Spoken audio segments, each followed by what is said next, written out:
ഈശ്വര, നല്ലത് വരുത്തണേ.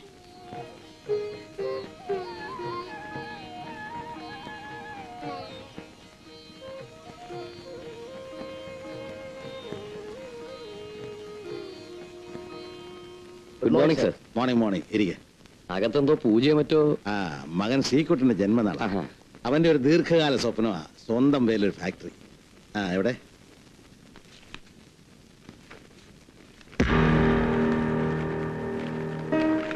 കോളനിയുടെ ഏകദേശം വടക്ക് പടിഞ്ഞാറായിരിക്കും ടയർ ഫാക്ടറിയുടെ പ്രധാന കെട്ടിടം.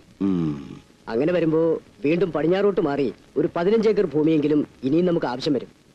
പടിഞ്ഞാറോട്ട് മാറി എന്ന് പറയുമ്പോ അത് നമ്മുടെ കടുംതുരുത്തിക്കാരുടെ വകയാണ് ഏറെ.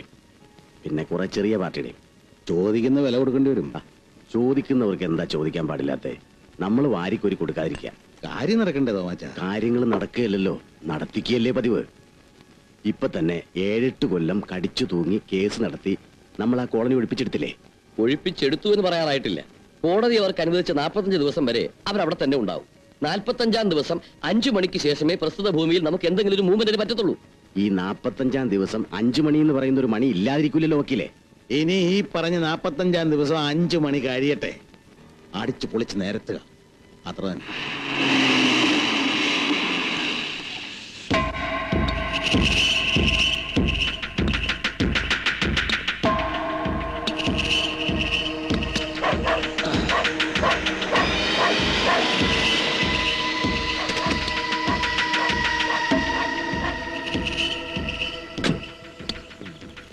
നമസ്കാരം. നമസ്കാരം. വർമ്മ സാർ എന്നെ ഇങ്ങോട്ട് പ്രതീക്ഷിച്ചിരിക്കില്ല. തന്നിൽ നിന്നും എന്തും എപ്പോഴും ഞാൻ പ്രതീക്ഷിക്കും, നന്ദി ഒഴികെ. വർമ്മ സാറിന് തെറ്റി. നിങ്ങളുടെ വളർച്ചയ്ക്ക് പിന്നിലെ മുടക്ക് മുതല് എന്റെ തലച്ചോറും ബുദ്ധിയുമായിരുന്നു. അത് സാർ മറന്നു. അതാണ് നന്ദികേട്. നിർത്തണോ? എന്റെ കണക്കപ്പള്ളിയെ എന്നോടൊപ്പം നിന്ന് പിന്നെ എന്നെയും പറ്റിച്ച് താൻ ആളായി. എന്നിട്ട് തന്നെ ഞാൻ ബിസിനസ് പാർട്ണറാക്കി. അന്ന് നമ്മൾ തമ്മിലൊരു ധാരണയുണ്ടായിരുന്നു, താനോ ഞാനോ ഒറ്റയ്ക്കൊറ്റയ്ക്ക് ബിസിനസ്സോ വ്യവസായങ്ങളോ തുടങ്ങിക്കൂടാന്ന്. അതും തെറ്റിച്ച് താൻ എന്തൊക്കെ ചെയ്തു? ഇപ്പം ദേ ഒടുവിൽ വന്നിരിക്കുന്നു, മോന്റെ പേരും പറഞ്ഞ് ഫാക്ടറി ഉണ്ടാക്കാൻ. ഇതിനെന്താ ഞാൻ പറയേണ്ടത്? അത് നടക്കാതിരിക്കാൻ നിങ്ങൾ എന്തൊക്കെ ചെയ്തു? ആ കോളനിയിലുള്ള ആൾക്കാരെ കൊണ്ട് കേസ് നടത്തിച്ചു. സർക്കാർ സ്വാധീനം ചെലുത്തി എന്റെ ലൈസൻസ് തെറിപ്പിക്കാൻ നോക്കി. പക്ഷെ അറിയാലോ ശ്രീധരമേനോനെ, ഞാനതെല്ലാം സ്വാധീനിച്ചെടുത്തു. എന്റെ കളി സ്വന്തം പൈസ കൊണ്ട് മാത്രമല്ല, സർക്കാരിന്റെ പണം കൂടെ ചേർത്തിട്ടാ. ആ കോളനിയിലുള്ള എല്ലാവർക്കും എപ്പോഴും കണ്ടുകൊണ്ടിരിക്കാൻ. ആരൊക്കെ എന്നെ എതിർത്തു അവർക്കൊക്കെ കാണാൻ. ഞാൻ അവിടെ ഒരു കല്ല് കൂത്താൻ പോവാ. എന്റെ മകൻ ശ്രീകുട്ടന്റെ ടയർ ഫാക്ടറി അടിസ്ഥാന കല്ല് ക്ഷണക്കത്ത് വരാതിരിക്കരുത്. എന്നാ കാണാം. ഞാൻ എത്ര കണ്ടിരിക്കുന്നു എന്റെ മേനോനെ, പക്ഷെ താൻ കാണാതിരിക്കുന്നേ ഉള്ളൂ ഇനിയുള്ള കാലം. വർമ്മ സാറ് പ്രവചിച്ച നടക്കുന്ന ഒരു കാലം ഉണ്ടായിരുന്നു പണ്ട്. എന്നും മറ്റുള്ളവരുടെ വളർച്ചയിൽ അസൂയ മൂത്ത് നിങ്ങളുടെ മനസ്സിൽ വിഷം കലർന്നോ, അന്ന് മുതൽ സ്വന്തം കുഴി തോണ്ടി തുടങ്ങി. ഇനി അങ്ങോട്ട് ഞാൻ കളിക്കാം. വർമ്മ സാറ് ഒരു കാഴ്ചക്കാരൻ മാത്രം. വരട്ടെ.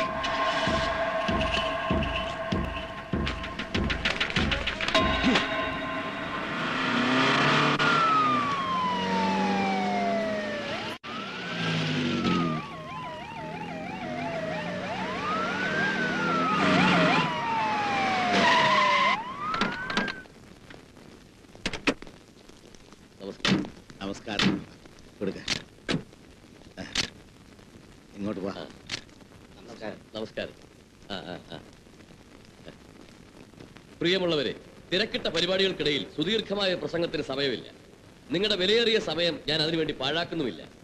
ഇവിടെ ആരംഭിക്കാൻ പോകുന്ന ഈ വ്യവസായ സ്ഥാപനത്തിന് എല്ലാവിധ ആശംസകളും നേരുന്നതോടൊപ്പം സർക്കാരിന്റെ എല്ലാവിധ സഹായ സഹകരണങ്ങളും വാഗ്ദാനം ചെയ്തുകൊണ്ട് നിങ്ങളുടെ എല്ലാ അനുവാദത്തോടെ ഇതിന്റെ ഔപചാരികമായ ഉദ്ഘാടനം ഞാൻ നിർവഹിക്കുകയാണ്.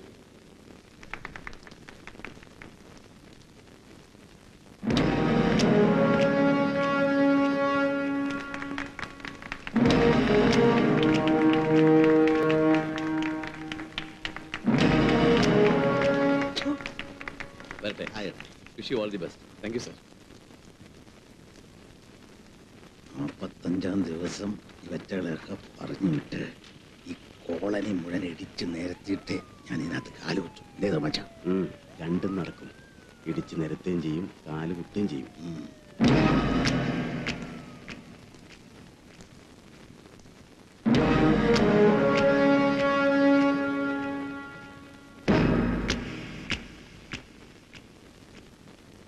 ബാക്കിയുള്ളവന് നെഞ്ചത്തോഞ്ച കയറ് കയറ്റി വയ്ക്കാൻ പോകുന്നത്. ഏട്ടന് എന്ത് പറ്റി? കെണിയിൽ വീണ എലിയെ പോലെ കുറെ നേരം ആയല്ലോ. രേഷ്മ തല്ലു വാങ്ങിക്കാൻ നിൽക്കാ ചെല്ല്. തുടങ്ങിയ രണ്ടെണ്ണം കൂടെ. നീ എന്തിനാ അവനെ വട്ടളക്കാൻ നിൽക്കുന്നത്? ചെല്ല് അതല്ല. നിനക്കിത് എന്താ എന്റെ കുട്ടിയെ? ഏയ് ഒന്നുമില്ലമ്മേ. അമ്മയ്ക്കറിയാൻ മതി. 10-40 ദിവസം കഴിയുമ്പോ എങ്ങോട്ട് ഇറങ്ങണമെന്നല്ലേ? നീ ഉള്ളപ്പോ എനിക്കും നിന്റെ കൂടെ പറപ്പനും ഏത് റോഡിലേക്കാണെങ്കിലും കാട്ടിലേക്കാണെങ്കിലും ഇറങ്ങാൻ ഒരു പേടിയില്ല മോനെ. ഒന്നും വേണ്ടി വരില്ലമ്മേ. വിസ എത്രയും പെട്ടെന്ന് ശരിയാക്കി തരാമെന്ന് വർമ്മ സാർ പറഞ്ഞിട്ടുണ്ട്. അവിടെ നല്ലൊരു ജോലി. പോകുന്നെങ്കിൽ ഞാൻ ഒറ്റയ്ക്ക് പോവില്ല. അമ്മയും രേഷ്മയും കൊണ്ടേ പോകും.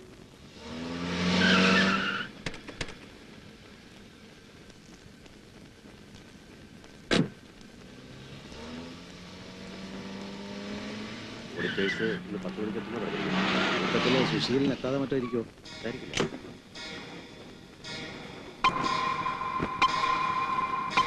ഫയൽസ് എല്ലാം അയച്ചിട്ടില്ലേ? അയച്ചിട്ടുണ്ട്.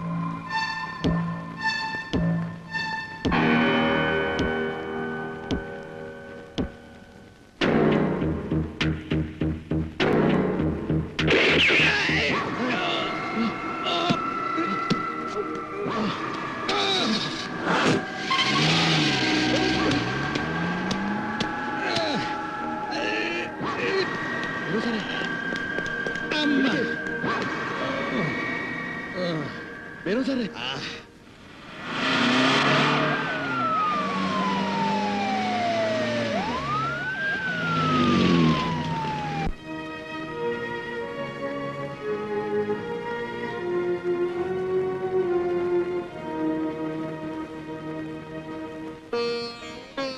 എന്ത് അത്യാവശ്യം വന്നാലും എന്നെ അറിയിക്കാൻ മടിക്കണ്ട.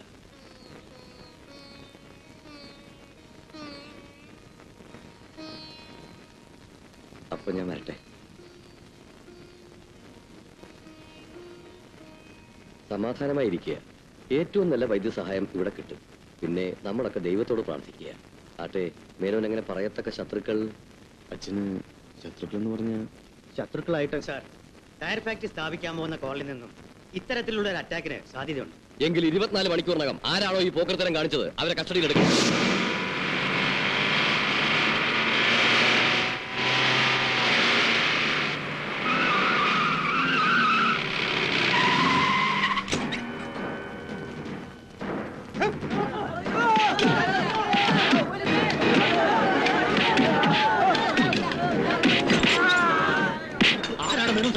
എനിക്കറിയില്ല. നീ രക്ഷപ്പെട്ടോ? എനിക്ക് ഒരു സഹായവും ചെയ്യാൻ പറ്റില്ല. വിട്ടോ, രക്ഷപ്പെട്ടോ.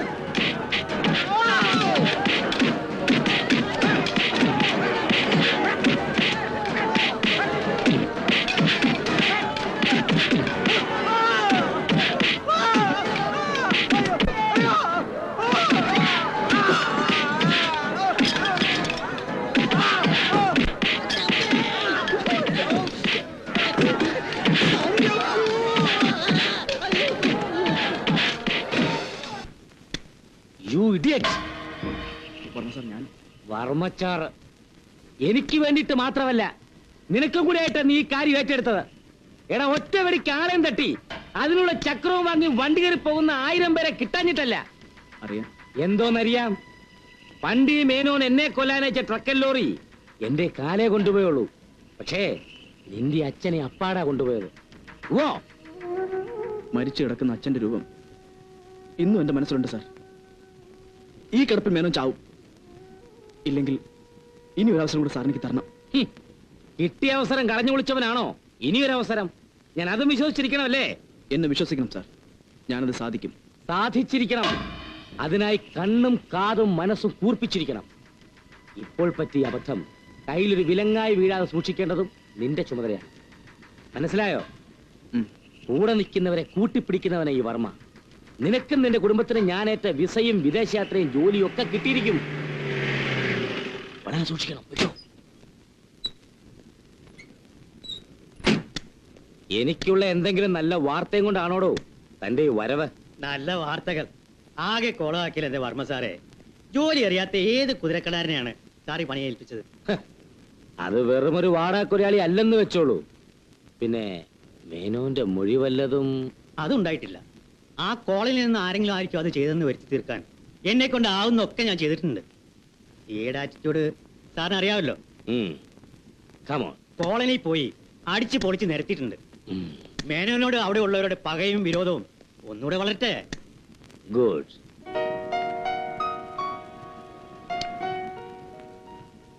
പോവാമേ, സമയേ പറ്റ താമസിച്ചിട്ട്.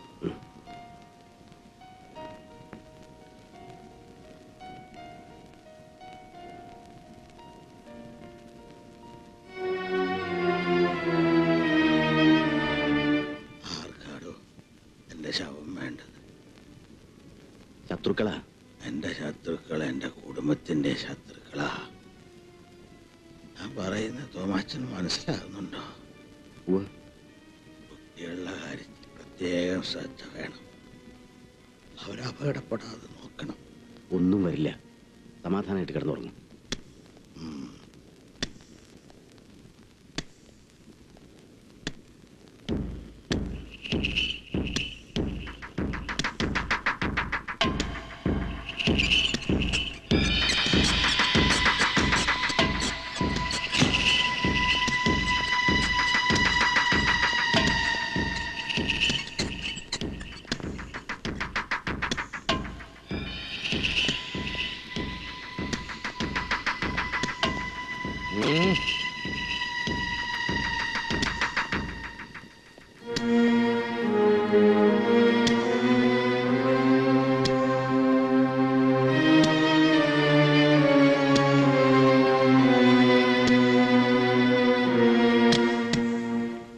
ഞാൻ മരിച്ചിട്ടില്ല വർമ്മ സാറേ. എന്ന് എന്നെ തഴഞ്ഞ് നീ കണക്ക് കൂട്ടി തുടങ്ങിയോ അന്ന് നിന്റെ കാലക്കേട് ആരംഭിച്ചു. നിന്റെ തകർച്ചയും മരണവും പോലും ആരൊക്കെയോ കാത്തിരിക്കുന്നു. എനിക്കറിയാം. മുന്നോട്ട് വെച്ച കാലൊരിക്കലും പിന്നോട്ട് വെച്ചിട്ടില്ല ഞാൻ. ഇനി അങ്ങനെ തന്നെ ആയിരിക്കും. Okay, all the best. Thank you very much.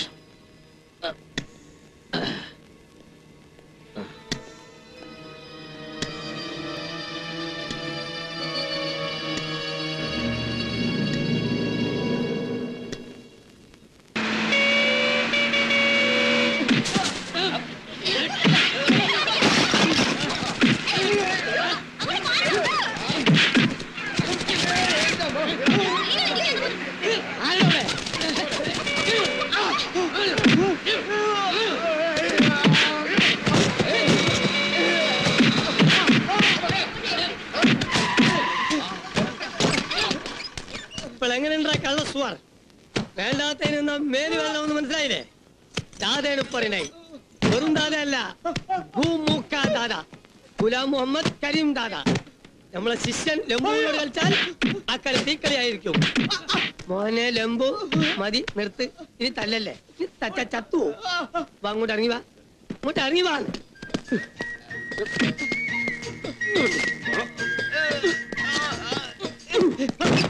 തല്ലുകാരൻ എന്നൊരു ദുഷ്പേര് നാട്ടുകാർക്കിടയിൽ എനിക്കുണ്ട്. അതൊന്നും മാറ്റിയെടുക്കാന്ന് വെച്ചാൽ നീയൊന്നും സമ്മതിക്കത്തില്ല, അല്ലടാ?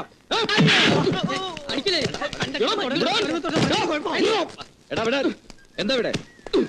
അങ്ങനെ സാറിനെ പോലെ ഉത്തരവാദിത്തപ്പെട്ടവർ ചോദിക്കേ, പറയാം. കാര്യം ഞങ്ങൾ ആരുടെ മുഖത്ത് നോക്കി പറയും, ഇല്ല ലംബു? പിന്നല്ലാതെ. എന്നാ പറഞ്ഞു തൊലക്കടോ, മനുഷ്യന് വേറെ പണിയുണ്ട്. അതൊരു ശരിയായ പണിയല്ല. എന്താ? നമ്മൾ ഈ പണിയിൽ ഇടപെട്ട് ഈ പണി ചെയ്തുകൊണ്ടിരിക്കുമ്പോ സാറിന് വേറൊരു പണിയുണ്ടെന്ന് പറയുന്ന പണിയുണ്ടല്ലോ, അത് ശരിയായ പണിയല്ല എന്ന്. സാർ ഈ പണിയൊക്കെ തീർത്തിട്ട് സാറിന് വേറെ പണിയുണ്ടെങ്കിൽ ആ പണി തീർക്കുമ്പോഴേക്കും ഞങ്ങൾക്ക് ഞങ്ങളുടെ പണി തീർക്കാമല്ലോ. എന്താ അല്ലാതെ എന്താ പ്രശ്നം എന്ന് വെച്ചാ പറയാൻ. പ്രശ്നം ഒരു ലേഡീസ് കരഞ്ഞു. എന്താ? അതെ സാർ, ബസ്സിൽ ഒരു കന്യക കരഞ്ഞു. ആ കന്യകയുടെ പ്രശ്നം ആരോ പിടിച്ചെന്നും പറഞ്ഞാണ് കരച്ചില്. തൊട്ടടുത്ത് നിന്നിരുന്ന ഇവനോട് ഞാൻ ചോദിച്ചു, താങ്കളാണോ ഈ പ്രശ്നം പിടിച്ച മനുഷ്യനെന്ന്. കേട്ട പാതി കേൾക്കാത്ത പാതി അയാൾ എന്റെ നേരെ തട്ടിക്കയറുന്നു, എന്റെ കൈ കയറി പിടിക്കുന്നു. പിന്നെ പ്രശ്നം ഉണ്ടാവാൻ പെരുത്ത സമയം വേണോ? ലംബുവിന്റെ മേത്ത് ആര് തൊട്ടാലും എന്താ അടി ഉറപ്പല്ലേ? എന്റെ ഈശ്വര.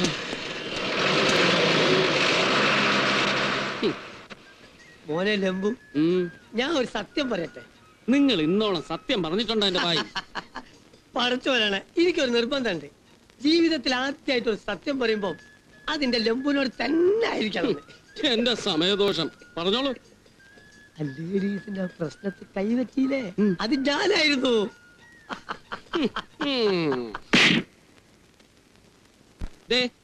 ദാദ ഇങ്ങനെ പിണങ്ങി നടന്ന അച്ചുകുട്ടിക്ക് സങ്കടം വരും. അപ്പൊ ഈ ചെയ്ത പണിയോ എന്റെ മൂന്നൊക്കെ ഇടുക, അതും എമ്മായിരം ഇടല്. എടോ ബൊമ്പായിന്ന് ഒന്ന് കൊന്തടന്നല്ല എ ക്ലാസ് അടിയിട്ടിട്ട് എനിക്ക്, പക്ഷെ ഇജ്ജാതി അടിയിട്ടില്ല. ഒന്നുമില്ലെങ്കിൽ എന്നെക്കാളും വയസ്സിന് മൂത്ത ആളല്ലേ ഞാൻ. ആ വയസ്സിന് മൂപ്പണ്ടെന്ന കാര്യം ഉറപ്പല്ലേ? ആ ഒന്നോ രണ്ടോ ഉണ്ടാവും വെച്ചോ മതി. പക്ഷെ തോന്നിയാസം കാണിച്ച പ്രായ വ്യത്യാസം നോക്കുന്ന പ്രശ്നമില്ല. അടി ഉറപ്പാ. ഈ എന്നും പറഞ്ഞ എന്നെ വിളിച്ചോണ്ടെന്ന്. എന്താ ആ. ഞാൻ വിളിച്ചോണ്ട് വന്നെന്നോ? പിന്നെ എന്റെ കൂടെ ചാടി പുറപ്പെടണ്ടെന്ന് ഞാൻ 1000 വട്ടം പറഞ്ഞല്ലേ? അത് ഈ പറയല്ലേ ഇയ്യാലും നമുക്കല്ലേ, അനക്ക് ബുദ്ധിയില്ലല്ലോ. ഓ. എടാ രാഘവട്ട് എന്നെ വിളിച്ച് പറഞ്ഞെന്താണെന്നറിയോ, അച്യുതൻകുട്ടി ഇങ്ങനെ ഇങ്ങനെ പുറപ്പെടുന്നുണ്ട്, ഒരു ബോഡി ഗാർഡായിട്ട് ദാദ കൂടെ പോണെന്ന്. പിന്നെ ഞാൻ പുറപ്പെടാതിരിക്കഷ്ട, എന്റെ കുട്ടിയല്ലേ, രണ്ടു കൽപ്പിച്ചാനായിട്ട് കയറി. അതിനിപ്പോ എന്താ പ്രശ്നം? പ്രശ്നം തന്നെ ബോഡി ഗാർഡ് മൂന്നക്കടല്ല. പിന്നെ ലംബോ എനിക്കൊരു വീക്കെൻഡ്സ് ഉണ്ടെന്ന് എനിക്കറിയാലോ, ഡിൻഡോൾഫിക്ക സുഡാൽഫിക്കി. ആ വീക്കെൻഡ്സ് ജീവിതത്തിൽ നിന്ന് വരെ എനിക്ക് കിട്ടിയില്ല. അതിവിടെ എനിക്കൊന്ന് അനുഭവിക്കണം. അത് നീ ഒന്ന് സഹായിക്കണേ. സുഡാൽഫി കയ്യോടിന്റെ വിളിക്കുന്നത്. എന്താ പറഞ്ഞേ? ഡിൻഡോൾഫിക്ക സുഡാൽഫിക്കി.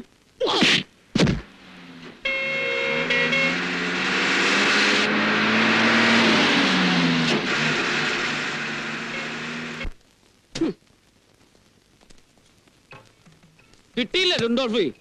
സുഡോൾഫിയൊക്കെ ഇപ്പൊ അരഞ്ഞു പോയനെ. നിങ്ങളെയും കൊണ്ട് നടന്നാലേ ഞാൻ വന്ന കാര്യം നടക്കുമെന്ന് തോന്നുന്നില്ല. ചേട്ടാ ഒരു മിനിറ്റ്. ഇതാ ഇതെവിടെ? അതൊരു പേപ്പർ എന്റെ കയ്യിൽ തന്നെയല്ലേ, അത് ചോദിക്കാൻ ഇതിലുള്ള ഹോട്ടൽ എവിടാന്ന് ചോദിക്കും. ഈ ഹോട്ടൽ എവിടെ? എന്തിനാ ബോംബ് വെക്കാൻ? നിങ്ങളൊന്നും മിണ്ടാണ്ടിരിക്കുവോ? അല്ലാതെ അറിയുന്നുണ്ട്, അത് പറഞ്ഞ പോലെ. എന്തിനാണ് ഇയാളാരാ? പോട്ടെ. തലയ്ക്ക് സുഖമില്ലാത്ത ആളാ. ആർക്കാണ്ട് കാലത്ത് തലക്ക് സുഖമില്ലാത്ത? അല്ല നിങ്ങൾ എന്നെയും കൊണ്ടേ പോവും? ആ അതത്രേ പോവുള്ളൂ. രാഘവട്ടം പറഞ്ഞേൽപ്പിച്ചാ മോനെ, നീ ധൈര്യമായിട്ടിരി.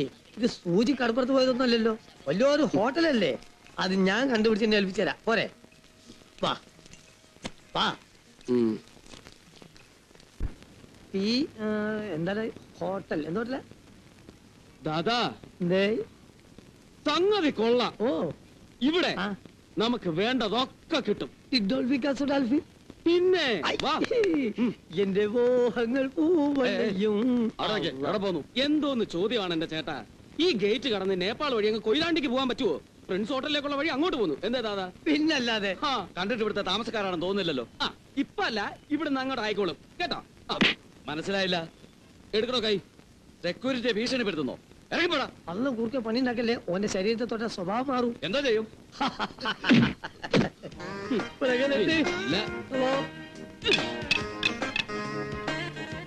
കണ്ടാ തോന്നാത്തവന് കൊണ്ടാ മനസ്സിലാവും. മനസ്സിലായോടാ? കണ്ടിട്ട് ഇവിടെ താമസിക്കുന്നവരാണെന്ന് തോന്നുന്നില്ല പോലും. എവിടെ കൊച്ചേ? അതെ, ആ ഗേറ്റ് ഇരിക്കുന്ന കുരങ്ങനുണ്ടല്ലോ, അവനെ ഉടനെ പറഞ്ഞേച്ചേക്ക്. അവനെ മാത്രമല്ല, മാനവും മര്യാദയായിട്ട് ഇവിടെ പണിയെടുക്കാത്ത സകല എണ്ണത്തിനെയും പറഞ്ഞേച്ചേക്ക്. കുട്ടി ഇവിടെ നിന്നോളൂ, കണ്ടോണ്ടിരിക്കാൻ രസമുണ്ടല്ലോ. നിങ്ങൾക്ക് എന്താ വേണ്ടത്? അയ്യോ, ഞാൻ അത്രക്കാരനല്ല, എനിക്കൊന്നും വേണ്ട. എന്റെ കൂട്ടത്തിൽ ഒരാളുണ്ട്, ആള് വന്നല്ലേ. ഇയാൾക്ക് താല്പര്യമുണ്ട്. എന്തോന്ന്? ഒന്നുമില്ല, ഓൻ വെറുതെ പറയാ. ഞാൻ വെറുതെ എങ്ങോട്ടില്ല, ഈ പോയിക്കോ.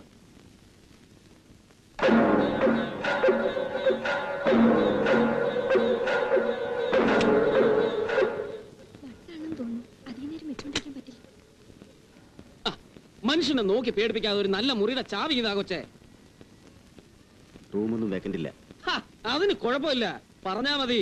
ഏത് റൂമിൽ നിന്ന് ഏതവനെ വേണേലും വിളിച്ച് പുറത്ത് കളയാം. കാശ് തന്ന് മുറിയെടുത്ത് താമസിക്കുന്നവരെ വലിച്ചു പുറത്തെറിഞ്ഞിട്ട് പകരം കയറ്റി താമസിപ്പിക്കാൻ മാത്രം ഇയാൾ ആര്? ഓ, നമ്മളാര്? മനസ്സിലായില്ല. ഞാനിതിന്റെ വേണ്ടപ്പെട്ട ഒരാളാണ്. ഞാൻ അതിനേക്കാൾ വേണ്ടപ്പെട്ട ആളാ. ഞാൻ ഈ ഹോട്ടലിലെ മുതലാളിയാ. അത് കൊള്ളാം, അതിങ്ങേരാ. എന്റെ മോനെ ഇറങ്ങാൻ നോക്ക്. തന്റെ മകൻ അല്ലടോ, ഈ മഹാന്റെ മകൻ. അതായത് സർവശ്രീ മുല്ലക്കൽ രാമൻ മകൻ ശ്രീധരമേനോൻ എന്ന MRS മേനോന്റെ മകൻ അച്യുതൻകുട്ടി എന്ന അച്ചു. മനസ്സിലായില്ലെങ്കില് അങ്ങേരോട് പോയി പറ. അങ്ങ് ദൂരെ പുല്ലൂരാമ്പാറയില് കുഞ്ഞിലക്ഷ്മി പെറ്റുപോറ്റിയ മോൻ വന്നിരിക്കുന്നെന്ന്. എവിടെ കയറ്റി കിടത്തണം, എന്തൊക്കെ ചെയ്തു തരണം എന്ന് അദ്ദേഹം പറഞ്ഞു തരും. എന്താ കാര്യം? നിങ്ങൾ വന്നേ പറയട്ടെ. അതെ, പറയാ. ഇവിടെ പലരും വരെയും പോവുകയും ചെയ്യുന്ന സ്ഥലമാണ്. നമുക്ക് ഇവിടെ നിന്ന് മാറി നിന്ന് സംസാരിക്കാം. മാറി നിൽക്കലും രഹസ്യം പറച്ചിലോ ഒന്നും വേണ്ട. റൂം ചോദിച്ചാൽ റൂം തരണം. റൂം വേണം, അത്രയല്ലേ ഉള്ളൂ. ഞാൻ ഏറ്റു. ആ സൂട്ട് റൂമിന്റെ താക്കോലും കൊടുത്തേ. വാ.